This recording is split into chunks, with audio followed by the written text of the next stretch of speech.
Assalamualaikum warahmatullahi wabarakatuh.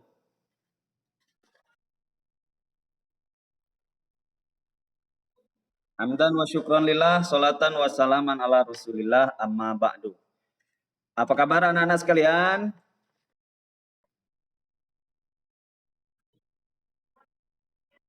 Alhamdulillah, mudah-mudahan dalam keadaan sehat walafiat dan senantiasa diberkahi oleh Allah. Amin. Baik, kita absen dulu ya anak-anak. Pak Firdaus hadir.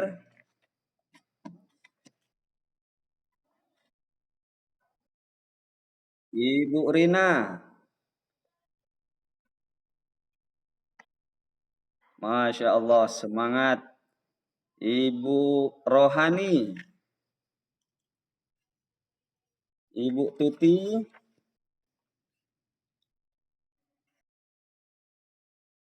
Hadiroh, alhamdulillah. Kelihatannya hadir semua ya. Baik, baik anak-anak, kita lanjutkan pelajaran kita kali ini. Ini adalah pertemuan pertama kita Al-Quran Hadis di Madrasah Aliyah kelas 10. Baik, sebelum kita lanjutkan, kita kenalan dulu ya.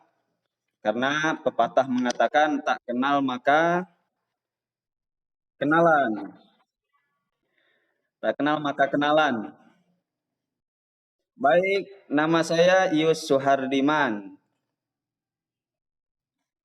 Ya, itu saja, panggil saja Pak Yus. Jangan Bu Yus.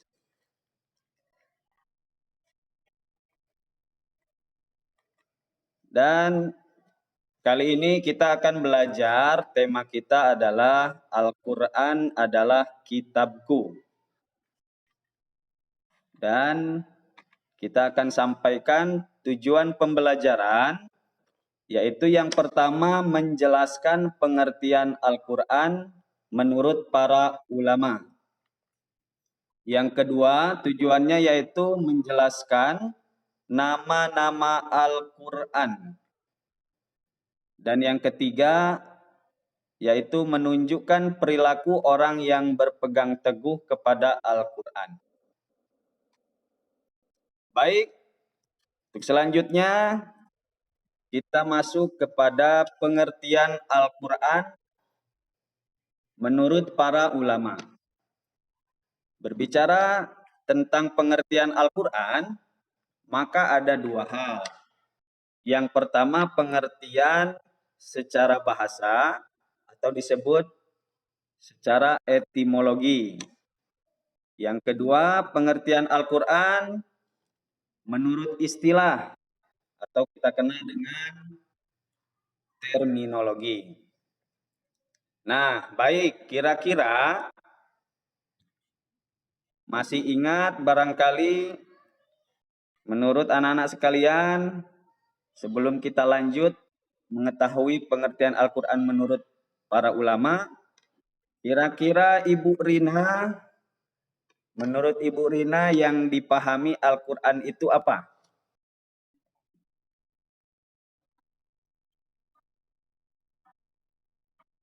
Bacaan atau firman Allah. Baik, kita lanjut kepada siswa yang lain. Pak Firdaus, apakah pendapat sama ataukah punya pemahaman yang lain? Halo Pak Firdaus? Atau barangkali firman Allah? Ya, baik.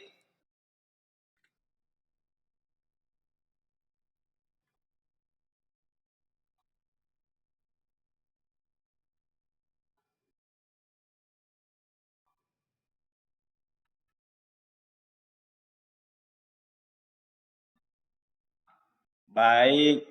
Luar biasa pemahaman Pak Firdaus tentang Al-Quran. Ini nampaknya waktu di MTS di pesantrennya juara ini. Baik, ya kita lanjut ya. Nah sekarang kita lanjut pengertian Al-Quran secara bahasa dulu. Kita lihat pendapat Al-Lihyani. Nah, menurut Al-Lihyani, kata Al-Quran itu bentuk masdar dari kata fi'il. Dari kata qoro'a yaqro'u Qur'anan. Artinya membaca. Itu menurut Al-Lihyani. Selanjutnya, menurut Al-Asy'ari, ya, sebelum kita lanjut, kenapa dikatakan bacaan atau membaca? Karena memang Al-Quran itu dibaca oleh umat muslim di seluruh dunia.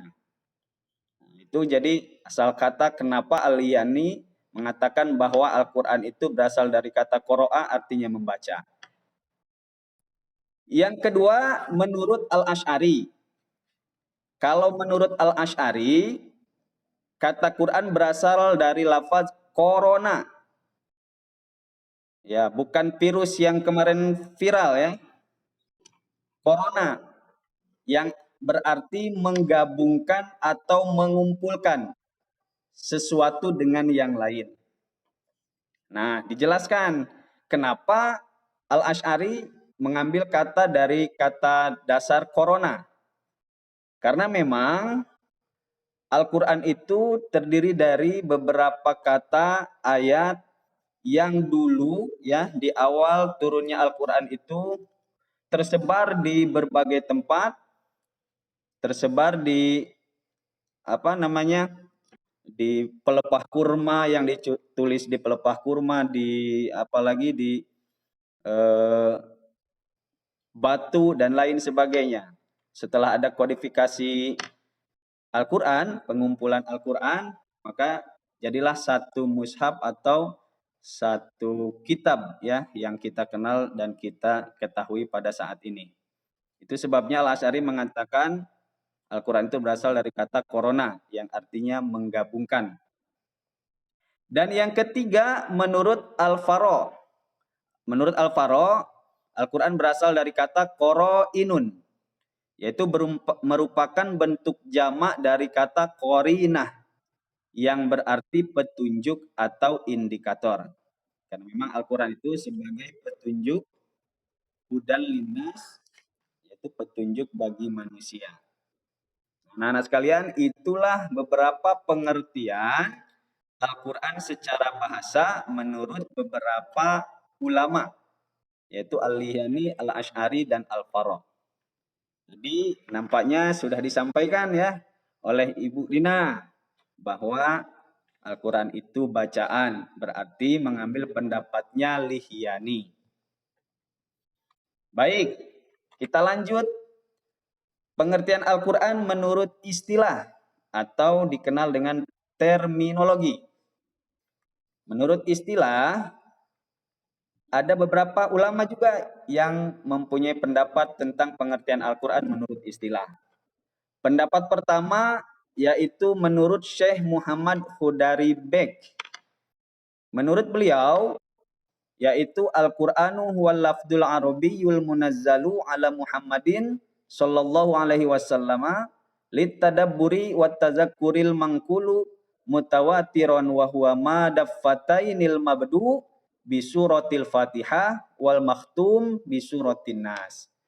Jadi menurut beliau, Al-Quran ialah lafaz atau firman Allah yang berbahasa Arab diturunkan kepada Nabi Muhammad untuk dipahami isinya dan selalu diingat, yang disampaikan dengan cara mutawatir, ditulis dalam mushaf yang dimulai dengan Al-Fatihah dan diakhiri dengan surah An-Nas. Jadi itu pengertian secara terminologi menurut Syekh Muhammad Hudari Beg. Kita lanjut pengertian Al-Quran menurut Syekh Subhi Salih.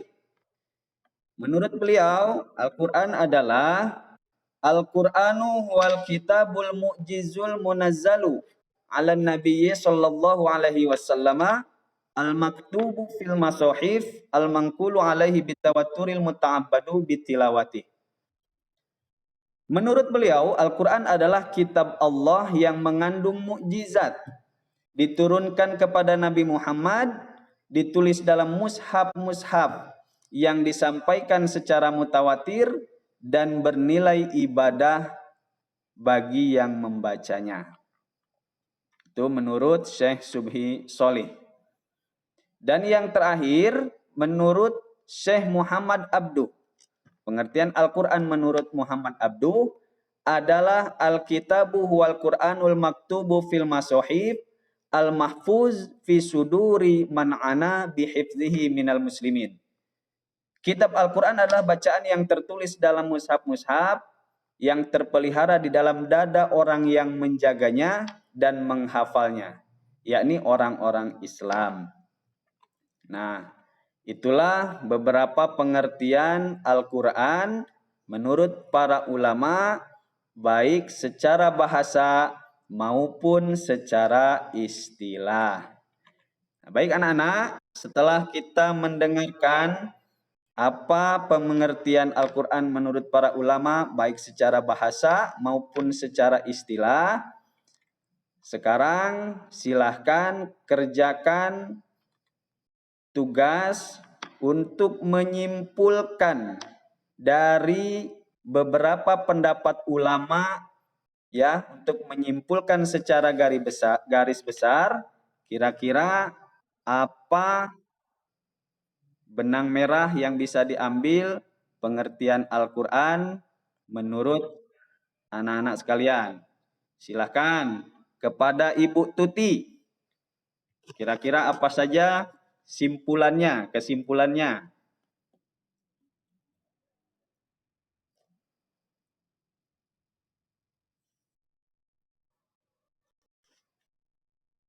Iya, Bu, dari yang sudah dipaparkan tadi.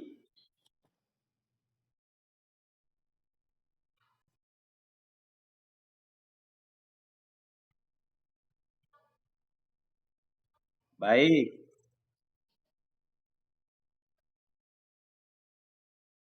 bahasa Arab. Baik.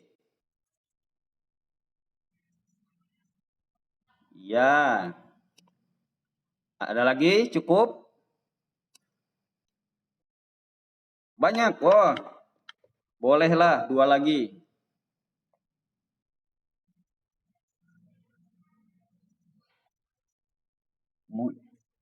Ya, mukjizat melalui malaikat Jibril.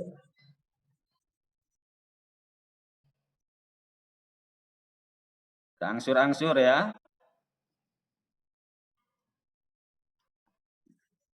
Baik, terima kasih Ibu Tuti, luar biasa sekali. Nampaknya memang betul-betul menyimak apa yang disampaikan sehingga bisa menyimpulkan.